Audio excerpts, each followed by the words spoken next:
अस्सलाम वालेकुम। Previous lecture के अंदर हमने बोन ऑसिफिकेशन की एक टाइप को डिटेल से देखा था जिसे इंट्रामेम्ब्रेनस ऑसिफिकेशन कहा जाता है। आज के इस लेक्चर के अंदर हम बोन ऑसिफिकेशन की सेकंड टाइप को स्टडी करेंगे जिसे एंडोकॉन्ड्रल ऑसिफिकेशन कहा जाता है। थोड़ा सा मैं आपको इंट्रोडक्शन करवा देता हूँ। बोन ऑसिफिकेशन को ऑस्टियोजेनेसिस भी कहा जाता है, यानी आपकी बॉडी के अंदर जो बोन की सिंथेसिस होती है, बोन की फॉर्मेशन या बोन की डेवलपमेंट होती है, वो कैसे होती है, इस प्रोसेस को बोन ऑसिफिकेशन या ऑस्टियोजेनेसिस के जरिए समझा जाता है। आपकी बॉडी के अंदर दो टाइप की बोन्स होती हैं, कुछ फ्लैट बोन्स होती हैं और कुछ लॉन्ग बोन्स होती हैं। लॉन्ग बोन्स के अंदर मेडुलरी कैविटी यानी हालो कैविटी मौजूद होती है, जबकि फ्लैट बोन्स के अंदर मेडुलरी कैविटी नहीं होती। वो फ्लैट बोन्स होती हैं, उनके अंदर स्पॉन्जी बोन मौजूद होती है जिसमें रेड बोन मेरो होता है। ये सारी चीज़ें हम स्टडी कर चुके हैं ऑलरेडी। इंट्रोडक्शन में आपको ये बता दूं कि बोन ऑसिफिकेशन दो तरीकों से होती है। एक इंट्रामेम्ब्रेनस ऑसिफिकेशन होता है जो फ्लैट बोन्स के अंदर होती है, और दूसरी टाइप होती है एंडोकॉन्ड्रल ऑसिफिकेशन, यानी कि पहले कार्टिलेज बनता है, ठीक है, कॉन्ड्रोसाइट्स की मदद से, और फिर वो कार्टिलेज एक मॉडल के तौर पर रिप्लेस हो जाता है बोन में, ठीक है। पहले कार्टिलेज का बनना, फिर वो कार्टिलेज रिप्लेस हो जाना बाय बोन, इस प्रोसेस को एंडोकॉन्ड्रल ऑसिफिकेशन कहा जाता है। इंट्रामेम्ब्रेनस ऑसिफिकेशन में कार्टिलेज नहीं बनता, डायरेक्टली बोन की फॉर्मेशन होती है। वो सारी चीज़ें हम स्टडी कर चुके हैं। आज की इस वीडियो के अंदर हम एंडोकॉन्ड्रल ऑसिफिकेशन पर जोर देंगे। ओके, जैसा कि मैंने आपको बताया, एंडोकॉन्ड्रल ऑसिफिकेशन लॉन्ग बोन्स के अंदर देखने को मिलती है। यहाँ पर एक लॉन्ग बोन की स्ट्रक्चर को समझ लेते हैं ताकि हमें आसानी हो कि ये बोन बनती कैसे है। उसके लिए हमें एक बोन की स्ट्रक्चर पता होनी चाहिए। यहाँ पर एक लॉन्ग बोन मैंने ड्रा कर रखी है। लॉन्ग बोन में आपको पता है जो एजेस वाले पोर्शन होते हैं उन्हें एपिफाइसिस कहा जाता है। ये वाला पोर्शन एपिफाइसिस आ गया, ये भी एपिफाइसिस आ गया, और ये जो दरमियान वाला सेंट्रल पोर्शन होता है सिलेंड्रिकल, इसे डायफाइसिस कहा जाता है, ठीक है। ये दो नाम दिए जाते हैं हड्डी को। अच्छा, जो एपिफाइसिस के अंदर अगर हम हड्डी को काट दें ऐसे सेंटर से, तो आपको एक हड्डी के दरमियान एक हालो कैविटी नजर आएगी जिसे मेडुलरी कैविटी कहा जाता है, जिसके अंदर येलो बोन मेरो मौजूद होता है जो कि फैट की स्टोरेज का काम करता है, ठीक है।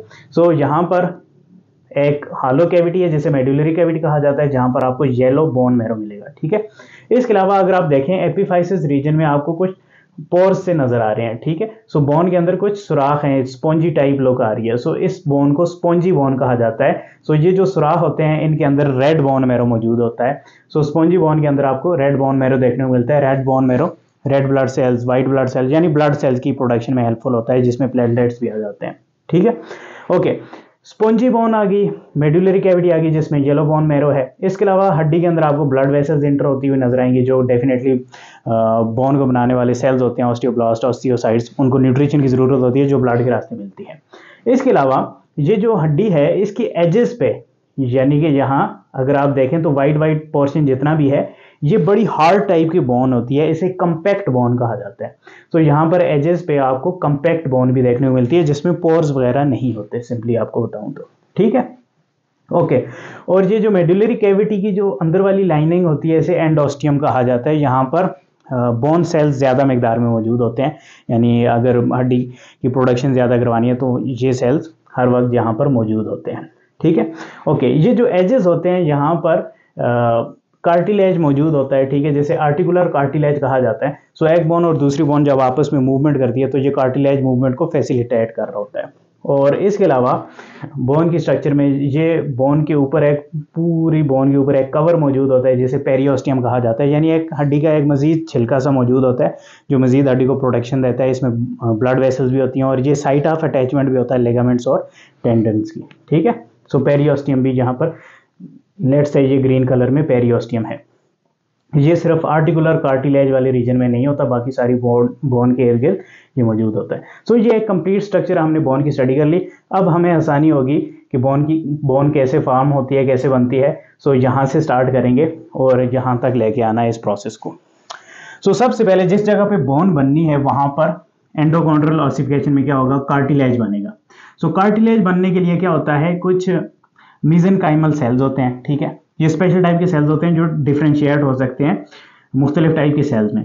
ये यहाँ पर कार्टिलेज बनाना है तो ये सेल्स क्या करेंगे, कॉन्ड्रोब्लास्ट में कन्वर्ट हो जाएंगे या कॉन्ड्रोसाइट्स में कन्वर्ट हो जाएंगे, डिफ्रेंशिएट हो जाएंगे, जिसकी मदद से कॉन्ड्रोब्लास्ट या कॉन्ड्रोसाइट्स का काम क्या होता है, कार्टिलेज की सिंथेसिस करना। यहाँ पर जिस रीजन में भी कार्टिलेज ने बनना है वहाँ पर कार्टिलेज बनना शुरू हो जाता है। ये प्रोसेस तकरीबन 7th week of foetal development start हो जाता है, ठीक है, 7th वीक से स्टार्ट हो जाता है। और जब आप पेट में ही होते हैं और ये प्रोसेस आपकी बोन फॉर्मेशन तक चला जाता है, और फिर आप जब बाहर आते हैं तो वहाँ पर एक और मैकेनिज्म स्टार्ट होता है। आप जाहिर बात है बड़े होते हैं, आपकी बोन की लंबाई इंक्रीज होती है, वो सारा मैकेनिज्म आपके एडल्टहुड तक चलता है। सो यहाँ पर वो चीज़ें भी डिस्कस करेंगे। सो प्रोसेस स्टार्ट हो गया 7th वीक में कार्टिलेज की फॉर्मेशन का। सबसे पहले क्या हुआ, मेसेनकाइमल सेल्स क्या हुए, डिफरेंशिएट हुए कॉन्ड्रोब्लास्ट में, कॉन्ड्रोसाइट्स में, जिन्होंने कार्टिलेज को बनाना शुरू कर दिया।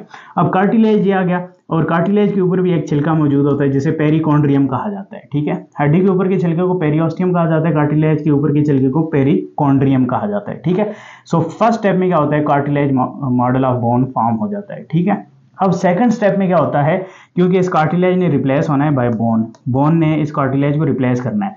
तो बोन कार्टिलेज को कैसे रिप्लेस करेगी कि कार्टिलेज के अंदर जो सेल्स होते हैं, स्पेशल टाइप के सेल्स जो कार्टिलेज बनाते हैं, जिन्हें कॉन्ड्रोसाइट्स कहा जाता है।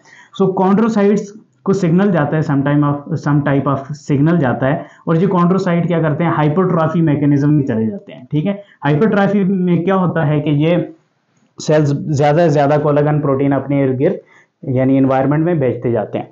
जब ज़्यादा कोलेजन प्रोटीन इस एनवायरनमेंट में चली जाती है, ठीक है, इस एनवायरनमेंट में ज़्यादा कोलेजन प्रोटीन हो जाएगी, तो अब होता क्या है कि कॉन्ड्रोसाइट को आप जानते हैं कि न्यूट्रिशन डिफिजन के जरिए मिलती है, ब्लड वेसल तो होती नहीं है।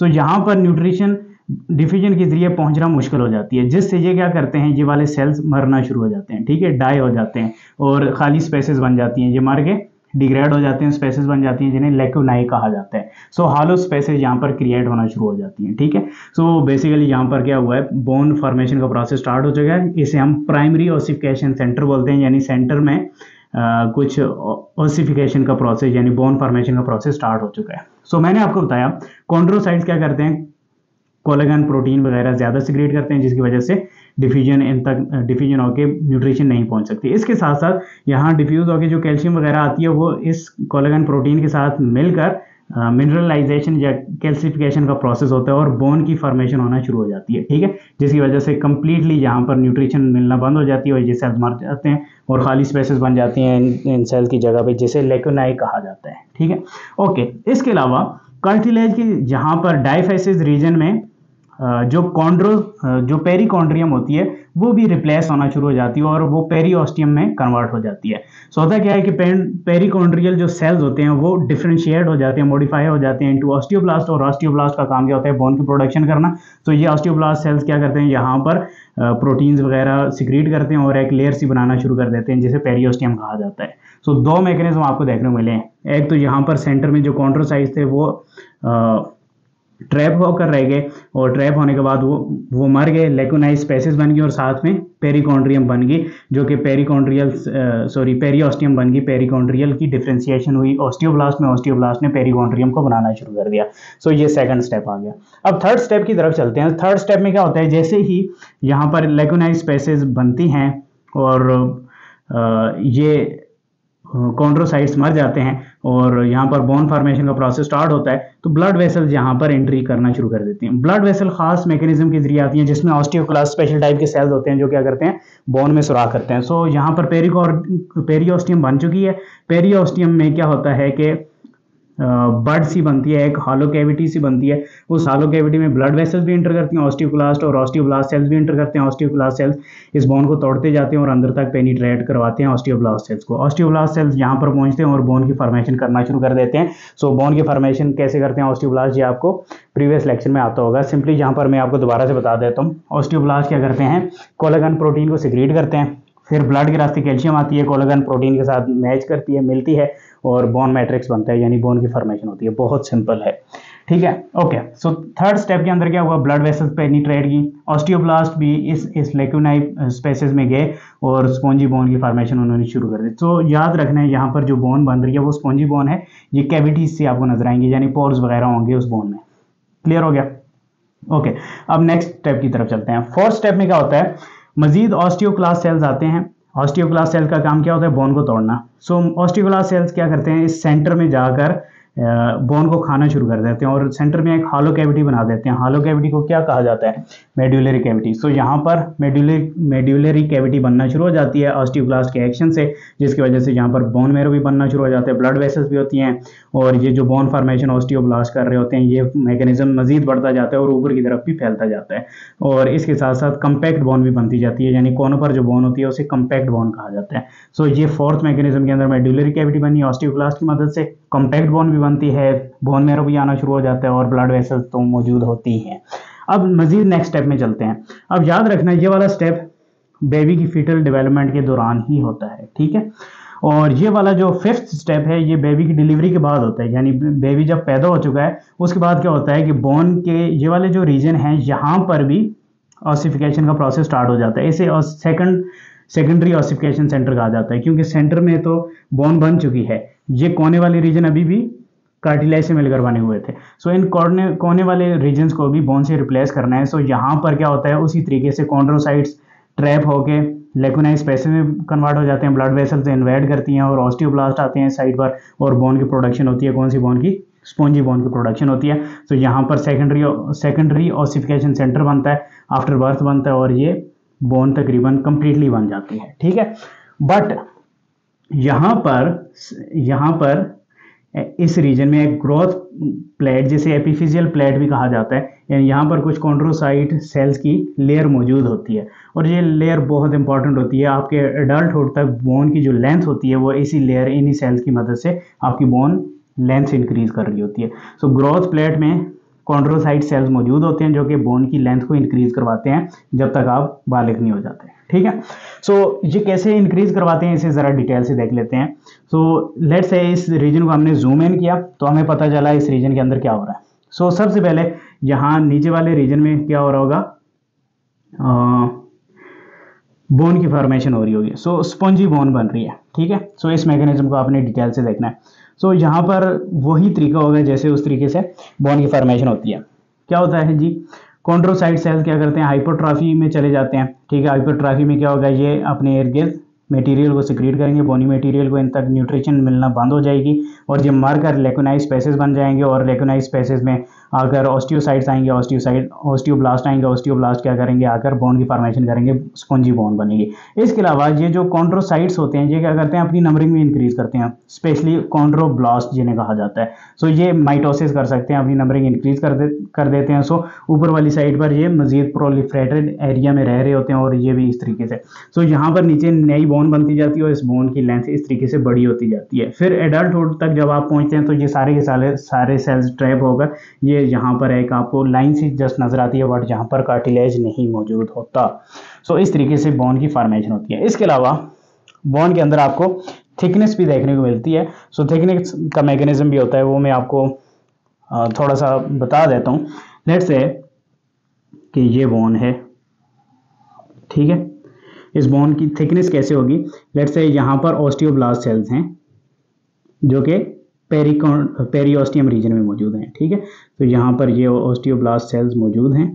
ये सेल्स क्या करेंगे, मैट्रिक्स रिलीज करेंगे, जब बोनी मटेरियल रिलीज करेंगे, ठीक है। सो ये बोनी मटेरियल जब रिलीज करेंगे तो ये यहाँ पर बाहर वाली साइड रिलीज करते जाएंगे, ठीक है।